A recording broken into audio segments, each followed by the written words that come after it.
Shalom. Bapak Ibu dan Saudara yang terkasih di dalam nama Yesus, langsung saja kita buka kitab kita dalam Kejadian pasal yang ke-14. Kejadian pasal yang ke-14 ayat 17 dan 20. Saya akan bacakan firman Tuhan begini bunyinya. Kejadian pasal yang ke-14 ayat 17 sampai dengan 20.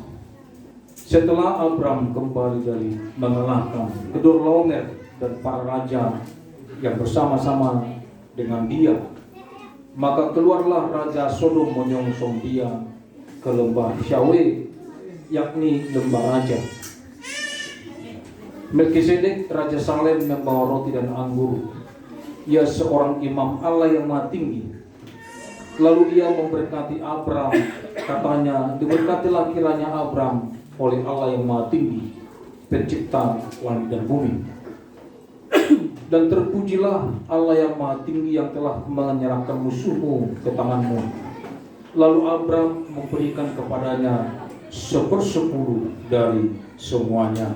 Demikian pembacaan firman Tuhan bagi kita pada siang hari ini. Bapak, Ibu, dan Saudara kekasih dalam nama Yesus, saya akan mencoba menyampaikan firman Tuhan ini lewat khotbah pengajaran. Karena beberapa waktu sebelum ini saya berbincang-bincang dengan istri, dan kami berbincang-bincang tentang mengenai pembangunan rumah doa ini. Karena setelah kita nanti beribadah, nanti tukang akan mengerjakan perluasan rumah doa ini, sehingga nanti ruang sekolah minggu itu akan dijebol dengan ruangan kita ini, sehingga ruangan ini akan semakin ke belakang lebih luas, dan ruangan sekolah minggu akan kita pakai yang di samping. Jadi ruang yang samping ini sebenarnya adalah kantor, tetapi kita pakai dengan cara sewa sekitar 10 juta per tahun. Dan kami berbincang-bincang dengan istri bagaimana caranya supaya semuanya tercukupi Tuhan. Jadi istri berbincang-bincang dan berkata, seandainya kita disiplin memberikan persepuluhan, kemungkinan kita tidak akan bersusah payah seperti ini, kata istri. Dan apabila saya melihat beberapa gereja lain sidang di Pentakosta, ada beberapa hamba Tuhan yang sungguh-sungguh mengajarkan tentang persepuluhan ini dengan disiplin. Dan kita melihat mereka sudah memiliki ruangan sendiri. Saya juga melihat bahwa bapak dan ibu pendeta itu tidak bekerja, tetapi cukup mewah saya anggap, karena bisa memiliki rumah yang cukup bagus dengan mobil Innova, hampir setara dengan manajer di satu perusahaan. Padahal jemaat kita jauh lebih banyak secara jumlah dari mereka. Istri berkata, kemungkinan karena alokasi persepuluhannya yang mungkin dianggap jemaat, atau juga buat pendeta itu. Pendeta bekerja, ibu pendeta bekerja, kita aja susah, ngapain kita berikan? Harusnya Pak Pendeta. Saya berkata kepada istri, belum tentu waktu awal kita mulai membuat persepuluhan, kita sudah komitmen 50% untuk pembangunan, 50% untuk alokasi hamba Tuhan. Itu juga tidak ada terperban. Kalau begitu kenapa? Dan saya melihat beberapa sampel, karena saya juga belajar penelitian, metodologi penelitian. Beberapa pemuda begitu rutin memberikan persepuluhan. Dan pemuda ini adalah pemuda yang baru bergabung. bukan dari awal. Dan saya melihat dari mana mereka mendapatkan pengajaran tentang persepuluhan ini. Saya hampir tidak pernah mengajarkan persepuluhan. Oh, kemungkinan dia di penggembalaan sebelumnya sudah mendapatkan pengajaran tentang persepuluhan. Bayangkan seorang pemuda yang masih mau ngontrak pun dengan rutin memberikan persepuluhan. Dan mereka bukan tergembalakan dari mulai awal di tempat ini, tidak. Mereka datang sudah rutin memberikan persepuluhan. Itu sebabnya saya dengan sampel yang ada, saya berkata kepada istri bahwa saya kurang mengajarkan tentang persepuluhan. Karena memang persepuluhan ini sedikit agak sensitif. Karena berorientasi kepada subjektivitas tentang siapa yang berbicara, siapa yang mendengarkan. Tetapi terlepas dari subjektivitas, maka saya mulai mencoba bahwa saya harus ajarkan persepuluhan kalau itu adalah firman Tuhan. Oleh sebab itu saya mencoba mengkaji tentang persepuluhan ini dari sejarah persepuluhan ini, supaya jangan sampai nanti kita salah mengerti karena kita mengambil di pertengahan atau di ujung. Itu sebabnya saya mulai dari sejarah awal. Praktek persepuluhan ini dilakukan oleh seorang Abram sebelum berganti namanya Abraham. Pada waktu seorang Kedorlaomer, seorang raja yang memiliki sekutu dengan raja-raja yang lain, ada 4 sekutunya. Dan mereka menguasai beberapa raja-raja sekitarnya, di sekitar daerah Dekapolis itu. Daerah Dekapolis istilahnya adalah 10 kota yang berdekatan di daerah Dead Sea itu atau di laut mati itu. Dan ke-10 atau bahkan lebih daripada raja-raja ini tunduk dan menjadi jajahan dari Raja Kedorlaomer ini. Tetapi selama 12 tahun mereka tunduk memberikan upeti kepada Kedorlaomer ini. Pada tahun ke-13 kata firman Tuhan, maka memberontaklah raja-raja ini kepada Kedorlaomer. Karena mereka memberontak kepada Raja Kedorlaomer, maka Kedorlaomer dengan sekutu-sekutunya ini menghajar, membunuh, hanguskan yang namanya raja-raja Dekapolis, termasuk Raja Sodom, Raja Gomora, Raja Baesa, dan beberapa raja-raja di daerah Laut Asin itu, atau yang kita kenal sekarang dengan Laut Mati. Dan pada tahun ke-14 kata firman Tuhan, maka takluklah beberapa raja ini kepada Kedorlaomer, termasuk Raja Sodom dan Raja Gomora. Dan di sana Lot, ponakan daripada Abraham itu tinggal. Dan semua perkakas-perkakas yang baik, jubah yang baik, harta benda yang baik, semua dirampas oleh Kedorlaomer ini, termasuk juga orang-orang dari jajahannya ini, raja-raja Sodom ini, raja-raja Gomora ini, diangkut semua oleh Kedorlaomer. Nah, setelah diangkut, maka ada orang yang berkata kepada Abraham, bahwa Raja Sodom sudah kalah, Sodom sudah ditaklukkan, Gomora sudah ditaklukkan, beberapa kota-kota di Dekapolis itu sudah ditaklukkan oleh Kedorlaomer. Dan ponakanmu itu diangkut juga, ditawan oleh Kedorlaomer. Semua harta bendanya diambil, budaknya diambil. Waktu mendengar informasi ini, Abraham langsung berpikir, saya harus membebaskan keponakan saya dan keluarganya, dan juga orang-orang yang ada di rumahnya.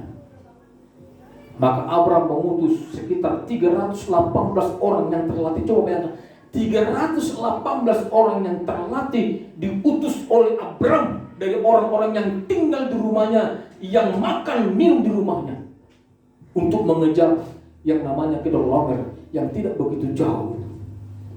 Alkitab katakan maka 318 ini Abraham bisa mengalahkan Raja Kedorlaomer beserta dengan sekutu-sekutunya dan membebaskan banyak tawanan dan membawa semua harta jarahan daripada Kedorlaomer itu dan diangkut oleh Abraham. Pada waktu Abraham pulang ke rumahnya, maka datanglah kata firman Tuhan, Raja Sodom menyongsong Abraham. Datang pula raja yang namanya Raja Salem atau Raja Melkisedek menyongsong Abraham. Dan Raja Salem atau Melkisedek itu membawa anggur dan roti dan juga memberkati Abraham. Diberkatilah engkau, kata Raja Salem itu. Dan Raja Salem ini yaitu Melkisedek, dia raja plus juga dia seorang nabi yang maha tinggi, imam yang maha tinggi. Sehingga waktu Abraham diberkati oleh Raja Salem ini, oleh imam yang maha tinggi Melkisedek ini, maka Abraham memberikan 1/10 dari semua jarahan-jarahan yang didapatkan kepada Raja Salem ini. Saudaraku yang kekasih dalam nama Yesus, pertanyaannya adalah, dari manakah Abraham bisa mengetahui tentang praktek persepuluhan ini? Apakah itu adalah satu budaya dari antara orang-orang Ur Kasdim sebelum mereka pergi ke tanah perantauan? Alkitab katakan tidak, karena di tempat bapaknya pun mereka penyembah berhala, bukan penyembah Yahweh. Kalau begitu, dari mana Abraham mendapatkan inspirasi? Dari mana Abraham mendapatkan wahyu tentang yang namanya praktek persepuluhan ini? Apakah Allah melihat praktek persepuluhan ini sesuatu yang baik dan Allah meneladani yang namanya Abraham? Dan Allah berkata kembali kepada Musa mengulangi praktek persepuluhan ini karena melihat Abraham, karena Abraham itu baik? Atau oleh karena Abraham yang mendapatkan inspirasi wahyu dari Tuhan sehingga ia kerjakan itu, kita tidak tahu. Tapi yang jelas, tidak mungkin Allah yang meneladani Abraham, tetapi Abrahamlah yang selalu meneladani Allah. Nah, kalau begitu, praktek yang namanya persepuluhan ini praktek yang diinspirasikan oleh wahyu Allah kepada Abraham. Dan Abraham mengerjakan, lakukan, dan ditindaklanjuti oleh Abraham. Saudaraku, mungkin sudah akan berkata, saya akan coba sampaikan khotbah ini lewat khotbah pengajaran. Sayang sekali memang Abang Botong tempat kita ini tidak ada mahasiswa kami. Guru Manuru itu salah satu mahasiswa kami yang di Kelari. Guru Sidalahi itu juga salah satu mahasiswa kami yang di Cikampek. Pendeta Marbuk itu juga salah satu mahasiswa kami yang di Kerawang. Sampai di Siborong-borong banyak mahasiswa kami. Dan puji Tuhan mereka mendapatkan banyak berkat pengajaran. Dan mudah-mudahan lewat apa yang saya sampaikan ini terdorong juga hamba Botong di sini belajar. Karena saya mau katakan saudara, Alkitab ini banyak digemari orang dan buku yang paling laris dan juga buku yang paling banyak disalahgunakan oleh hamba Tuhan. Oleh sebab itu saya akan coba khotbahkan ini secara tekstual, bukan secara ekspositori, mengekspos isi ayat-ayat firman Tuhan. Nah, kita mungkin bertanya, bukankah hukum Taurat itu turun pada zamannya Musa? Sementara Abraham hidup sekitar 400 lebih, hampir 500 tahun sebelum yang namanya Musa. Nah, kalau hukum Taurat itu turun secara tertulis kepada Musa itu setelah Abraham 500 tahun, maka wahyu yang seperti apa yang diterima oleh Abraham ini. Itu sebabnya saya berkali-kali katakan bahwa Musa sebelum menerima Taurat, dia sudah melakukan Taurat. Hanya Taurat yang dikerjakan oleh Musa adalah Taurat yang non tertulis atau yang lisan. Jadi jangan salah-salah karena turunnya hukum Taurat pada zamannya Musa, seakan-akan orang yang hidup pada zamannya Adam, Henok, pada zamannya yang namanya Abraham, semua ini orang-orang sesat, orang-orang yang hidup dalam kegelapan. Seperti kata pengajar-pengajar yang anti adat. Mereka itu hidup oleh karena hukum Taurat, tetapi hukum Taurat yang lisan. Coba dibaca kitab Roma. Roma pasal yang kedua ayat 14-15. Roma pasal yang kedua ayat 14-15. Salah seorang dari hamba Tuhan membaca bukan kita. Roma pasal yang kedua. Roma 2 ayat 14 dan 15. Apabila bangsa-bangsa lain yang tidak memiliki hukum Taurat oleh dorongan diri sendiri melakukan apa yang dituntut hukum Taurat, maka walaupun mereka tidak memiliki hukum Taurat, mereka menjadi hukum Taurat bagi diri mereka sendiri. Ya, mereka menjadi hukum Taurat bagi diri mereka sendiri. Apabila bangsa-bangsa lain yang tidak memiliki hukum Taurat oleh dorongan diri sendiri melakukan apa yang dituntut oleh hukum Taurat, walaupun mereka tidak memiliki hukum Taurat, mereka menjadi hukum Taurat bagi diri mereka sendiri. Sebab dengan itu mereka menunjukkan bahwa isi hukum Taurat ada tertulis di dalam hati mereka. Jadi setiap orang yang belum mengenal Injil, sebab Injil akan diberitakan sampai ke seluruh bumi, tidak ada satupun orang yang tidak akan mengenal Injil. Makanya harus sampaikan sampai ke ujung bumi. Karena apa? Karena tidak ada nanti alasan bagi setiap orang yang berkata, saya belum mengenal Injil. Sehingga tidak ada alasan bagi Tuhan untuk menghukum orang yang belum tahu Injil, tetapi menghukum mereka. Tidak mungkin. Nah kalau begitu bagaimana dengan orang-orang yang di pelosok, yang belum menerima Injil, tetapi sudah mati lebih dulu? Pakai apa mereka dihukum? Pakai hukum Taurat yang tertulis di hati mereka. Setiap orang sebelum mengenal Injil tahu melakukan yang baik, melakukan yang jahat, melakukan yang tidak baik, yang beretika, yang bermoral atau tidak bermoral. Itu semua ditaruhkan oleh Tuhan di hati nurani setiap orang, siapapun manusianya. Pasti tahu, walaupun tidak diajari, di hati nurani. Itu sebabnya di dalam Kejadian pasal 1 ayat 3, coba dibaca salah seorang. Saya akan pelan-pelan ajarkan. Coba dibaca.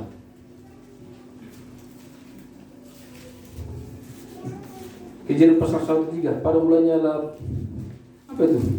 Berfirmanlah Allah, jadilah terang. Maka lalu terang itu jadi. Berfirmanlah Allah, jadilah terang, maka terang itu jadi. Dalam bahasa Ibrani, Yehior, Pehior. Kata or di sana adalah terang. Jangan saudara pikir kata or di sana terang-terang seperti ini, terang lampu. Maka dipisahkannya antara gelap dan terang, kata firman Tuhan. Jangan pula saudara pikirkan gelap karena tidak ada lampu, tidak ada matahari, maka kondisi gelap, maka terang karena ada lampu atau matahari, maka itu terang. Bukan terang yang seperti itu yang dimaksud oleh firman Tuhan. Karena kalau kita berbicara tentang seperti itu, maka benda-benda penerang itu dicipta pada hari yang keempat.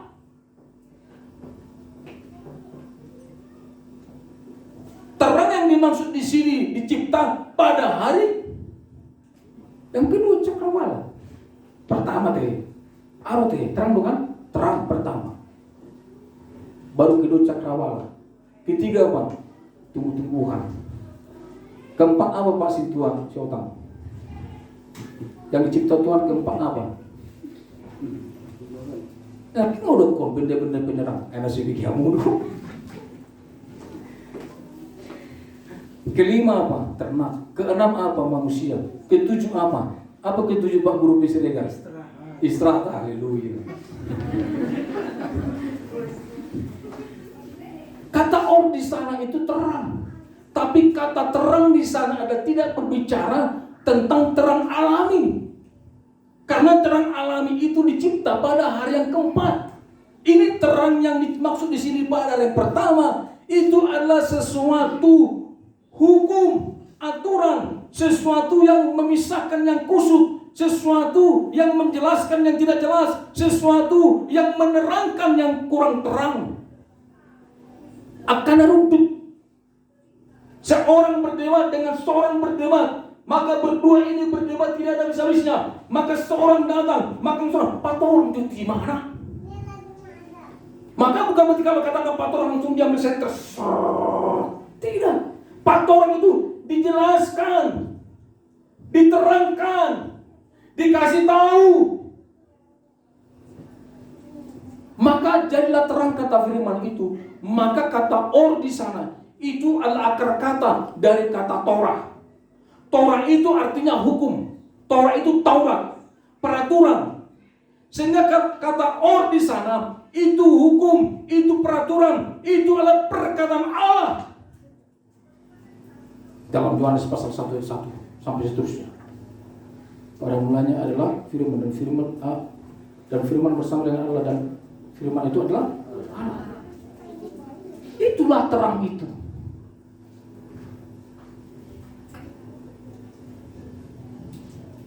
Oleh sebab itu saudaraku yang kekasih dalam nama Yesus, maka belum menerima hukum Taurat secara tertulis, maka terang itu sudah diberikan kepada setiap orang. Sehingga Adam tahu mereka salah.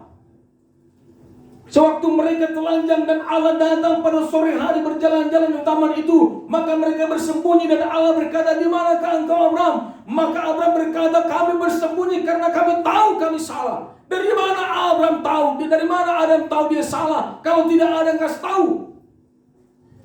Firman yang apa? Itulah saya katakan tadi, or tadi, terang tadi. Jadi dipisahkan. Wah, ini terlalu dalam ini. Jadi kalau dikatakan, coba baca Kejadian pasal 1 ayat 2. Bumi belum berbentuk dan kosong. Tuh. Gelap gulita menutupi samudra raya dan roh Allah melayang-layang di atas permukaan air. Bumi belum berbentuk dan kosong. Gelap gulita kata firman Tuhan. Itu suasana chaos. Kalau dalam bahasa sini katakan tohu bibuhu, sesuatu Babylonnya kan makna buru-buru. Pernah saudara berpikir seperti itu? Ini cewek apa cowok? Cowok apa cewek? Ini terang apa gelap? Sesuatu yang samar-samar, sesuatu yang tidak jelas. Makanya saya berkali-kali berkatakan Adam itu laki-laki perempuan. Itu laki-laki, dari mana kau tahu? Waktu itu belum ada perempuan. Karena namanya Adam. Adam itu artinya dari kata Adama. Adama itu manusia. Kita aja yang berkata, oh itu laki-laki karena Adam namanya. Bapak situ ini namanya Jenny. Berani saudara berkata, bapak ini perempuan? Karena nama. Artinya bukan di bapak. Jenny. Nama saya Elia. Asal saya dengan istri pergi ke bank mencatatkan mungkin uang sesuatu. Bapak Pierre, Ibu Elia kan udahlah kita nggak usah.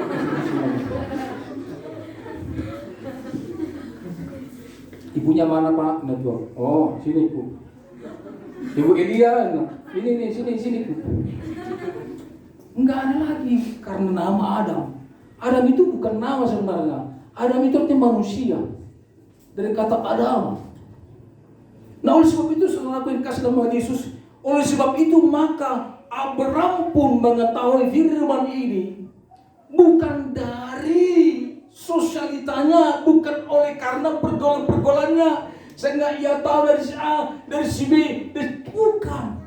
Praktek persepuluhan sebelum ada hukum Taurat. Dia kerjakan karena itu adalah wahyu Allah.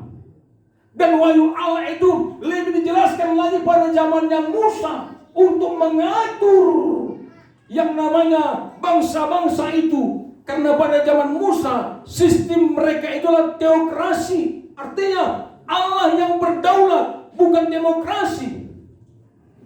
Sehingga mereka apa yang diatur oleh Tuhan, maka itu yang mereka kerjakan. Karena bangsa itu selalu mau tahu legalitas perkataan itu, maka Musa meminta kepada Tuhan supaya Tuhan berikan secara tertulis. Karena bangsa itu sudah mulai pintar. Dari mana kita tahu itu dari Tuhan? Nah, haratamdi. Maka Tuhan berkata, berdoa, dan Tuhan berikan tertulis kepada Musa.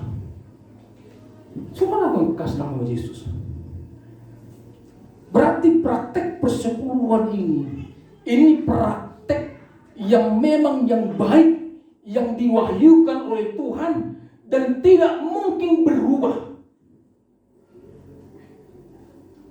Alkitab katakan bahwa Allah tidak mungkin berubah. Dari dahulu, sekarang, sampai selama-lamanya firman-Nya tetap tidak ada berubah.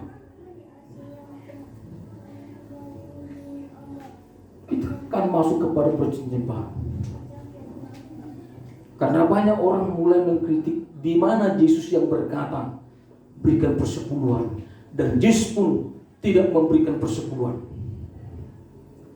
Saudaraku, saya mau katakan juga saudara, di mana ayat yang berkata Yesus berkata jangan memberikan persepuluhan, dan di mana ayat yang tertulis bahwa Yesus tidak memberikan persepuluhan? Apakah karena segala sesuatu yang umum, praktek persepuluhan itu sudah umum? Bukan lagi sesuatu yang tidak umum, sesuatu yang umum. Karena sesuatu yang umum tidak perlu lagi dibahas secara detail. Sama halnya dengan mandi. Di mana ada dituliskan di sana Yesus mandi? Karena tidak ada dituliskan Yesus mandi, jangan sampai ada narasi dari saudara bahwa Yesus tidak pernah mandi. Jangan pula ada narasi yang berkata tidak perlu mandi, karena Yesus pun tidak mandi. Ini sebenarnya perkataan-perkataan disampaikan oleh orang-orang teolog liberal, orang-orang yang tidak mau dibebankan, orang-orang yang merasa hidupnya akan berkekurangan kalau sebagian dari apa yang dia punya diberikan. Saudaraku yang kekasih dalam nama Yesus, tidak ada ayat. Tapi coba kita lihat sedikit dalam Injil Matius pasal 23, coba dibaca. Matius pasal 23. Celakalah kamu, hai ahli Taurat dan orang-orang Farisi, hai kamu orang-orang munafik. Sebab persepuluhan dari selasi, adas manis, dan jintan kamu bayar. Tetapi yang terpenting dalam hukum Taurat kamu abaikan, yaitu keadilan dan belas kasihan dan kesetiaan. Yang satu harus dilakukan dan yang lain jangan diabaikan. Puji Tuhan. Lihat firman Tuhan tadi, yang satu jangan diabaikan. Terus coba, yang satu, yang satu jangan diabaikan dan yang lain harus laku. Tidak dikatakan masalah persepuluhan ini, persepuluhan jangan dikasih. Tapi malah juga berkata yang satu jangan diabaikan.